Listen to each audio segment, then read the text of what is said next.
తెలంగాణ సంస్కృతి ఉట్టిపడే పండుగ వచ్చింది. ఏం పండుగను అనుకుంటున్నారు కదా నువ్వులా. ఆషాఢ బోనాల పండుగ వచ్చింది. అమ్మకు బోనం ఎత్తుకుంటే ఊరంతా పండుగనే కదా.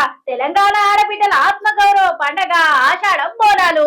తల మీద బోనం, మెడల వేపమాల, ముఖానికి పసుపు బొట్టు, అమ్మకు మొక్కులు చెల్లించుకునే యాళ్ళయిందన్నట్టుగా ఇక ఇప్పుడు మొదలైతుంది సూతం పర్రి. తెలంగాణ సంస్కృతికి గుండెకాయ లాంటి ఆషాఢ బోనాలు వచ్చినాయిలా. ఇక ఈసారి ప్రభుత్వం కూడా సపోర్ట్ చేస్తుందట. రాష్ట్రంలో 3026 ఆలయాలకు ఏకంగా 20 కోట్ల నిధులను మంజూరు చేసిందట ప్రభుత్వము.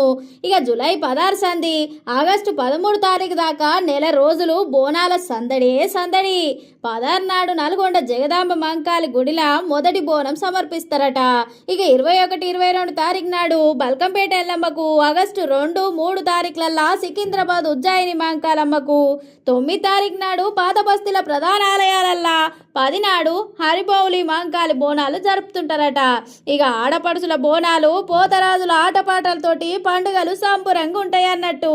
ఇక జూలై 16 సంది ఆగస్టు 13 దాకా రాష్ట్రమంతా బోనాల జాతరనే పొర్రి.